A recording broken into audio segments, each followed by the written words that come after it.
Salut les gens, aujourd'hui on parle d'un film russe. Je crois que j'ai pas besoin d'en dire plus en fait, vous voyez bien dans quoi on s'est embarqué.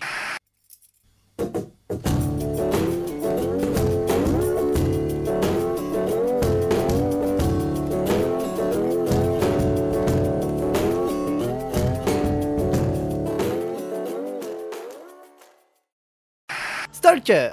Exceptionnellement, on va parler de ce film, un film qui n'est pas si vieux, mine de rien, 1979. La même année sortait Apocalypse Now de Coppola, Alien de Ridley Scott et Manhattan de Woody Allen. Ah là là, c'était une putain d'année en fait. Oui, mais voilà, là on va parler d'un film russe. Et même si les Russes ont été des précurseurs dans certains domaines du cinéma, faut bien admettre que ce film donne pas mal l'impression d'avoir été réalisé à une époque sombre et reculée. Mais s'il te plaît, change-moi cette musique, voyons. Soyons patriotes un peu. Ce film a été réalisé par Andrei Tarkovsky, un russe.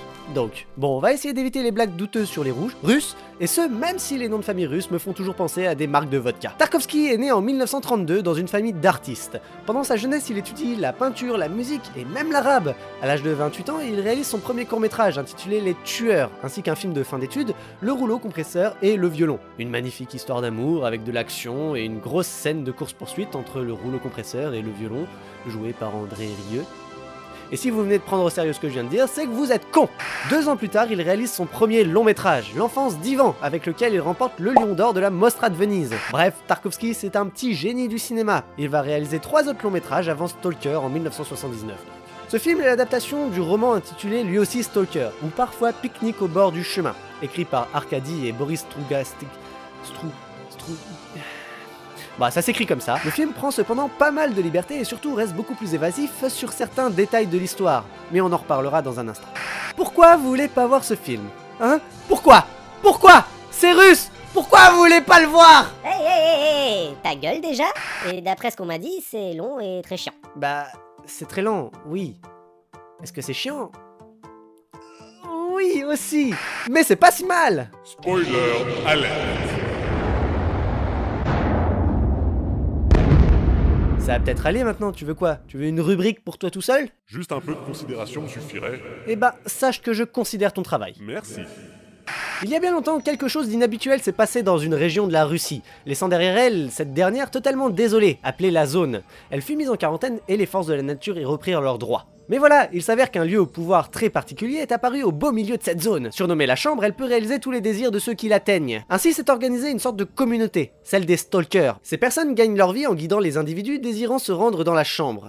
C'est dans ce contexte que prend place notre histoire. Un stalker s'apprête à emmener 2 personnes, un professeur et un écrivain, jusqu'à la Chambre. Le film retrace tout le chemin qu'ils doivent parcourir. La fin, je crois que je vais plus vous dévoiler la fin des films dont je vous parle parce que vraiment ça sert à rien. Eh, si tu veux que je dégage, dis-le moi direct. Je suis en train d'y réfléchir.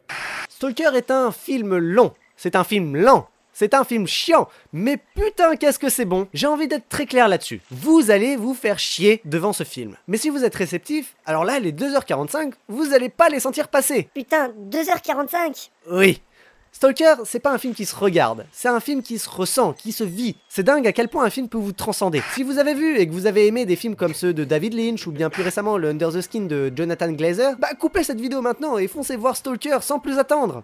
Voilà, faites-moi confiance, ce film n'est pas si mal.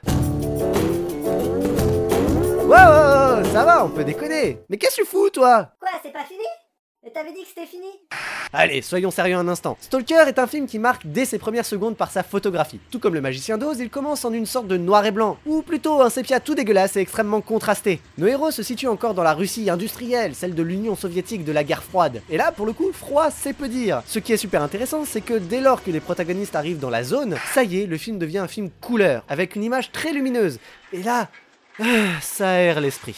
Vraiment, Tarkovsky fait un boulot d'enfer ici, car il arrive à nous faire ressentir ce que peut ressentir le stalker en ne maniant uniquement que l'utilisation de la couleur et l'échelle des plans. Les plans sont longs, fixes pour la plupart. La composition est géniale, l'image du film est vraiment à prendre comme des tableaux qu'on irait voir dans un musée. Ouais, mais c'est chiant les musées. Non mais alors toi tu comprends vraiment rien à la vie. Un autre point extrêmement fort et important du film est qu'il arrive à nous faire peur sans rien nous montrer. Mais vraiment absolument rien. Certes, c'est un spoil que je vous fais, mais pour l'avoir vu plusieurs fois tout en ayant eu les mêmes impressions à chaque visionnage, je peux vous assurer que, même en sachant ce que je vais vous dire, vous allez flipper. En effet, le cinéaste pour ce film est un maître dans l'art d'installer une ambiance. Vous voulez donner une leçon aux mecs qui ne jurent que par les Paranormal Activity et autres Insidious? Montrez-leur ce film. Attention, on ne parle pas d'un film d'horreur, loin de là. Mais le personnage principal, celui du stalker, transpire tellement l'angoisse, du début à la fin du film, que cela se répercute sur le spectateur qu'il le veuille ou non. Vous savez, c'est comme être à côté du gars stressé en cours.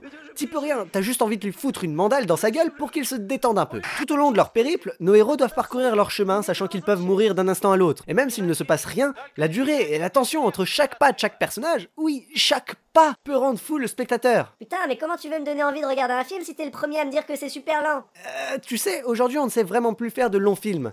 Un film long et lent ne veut absolument pas dire film chiant. Aujourd'hui on théorise la durée des plans en affirmant que si l'on tourne un plan d'une durée de 10 secondes, c'est que c'est déjà trop. Non, bande de cons, non, pas du tout, mais franchement pas du tout. Ce film en est juste la preuve la plus évidente. On peut se retrouver devant des plans de plus d'1 minute sans dialogue et sans musique. Et vous savez quoi? On est en extase devant. Bien sûr, je ne nie pas le fait qu'on n'est pas tous réceptifs à ce genre de cinéma, mais quand on l'est, c'est juste jouissif. Pour tout vous dire, j'en arrivais au point qu'après 2h15 de film, quand nos héros allaient quitter la zone, j'en voulais encore plus. Peut-être qu'inconsciemment, je ne voulais pas retourner dans l'univers noir et blanc horrible et étouffant que j'avais pu apercevoir au début du film.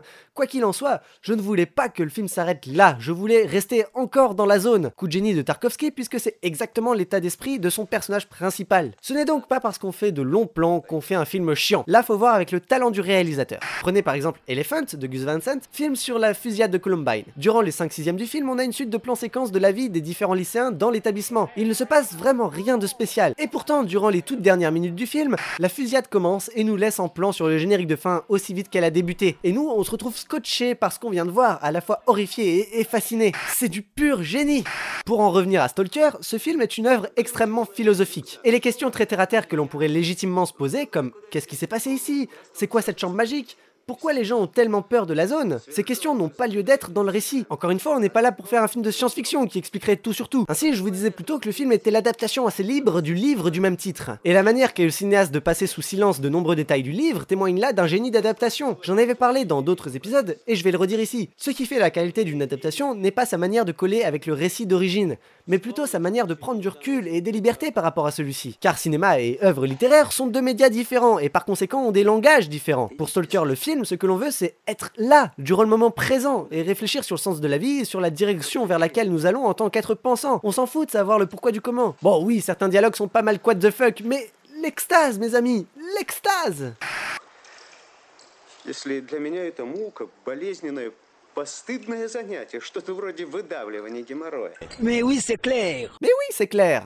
Je pense que vous m'avez compris. J'adore ce film, bordel de merde! Et d'ailleurs, c'est très compliqué pour moi de rester dans l'objectivité et de ne pas succomber simplement à la fascination béate. J'aurais aimé vous parler d'autres choses, comme la musique, l'absence d'effets spéciaux, ou encore les décors. Mais bon, le temps presse. Alors j'espère que vous m'avez compris. Ce film n'est pas si mal. Merci à tous d'avoir regardé, laissez un pouce en l'air si vous avez aimé, partagez si vous avez pris votre pied, n'hésitez pas à commenter si vous avez des trucs à rajouter, et pour ne rater aucun épisode, abonnez-vous! De l'amour et des bisous comme d'habitude, en attendant la prochaine, portez-vous bien!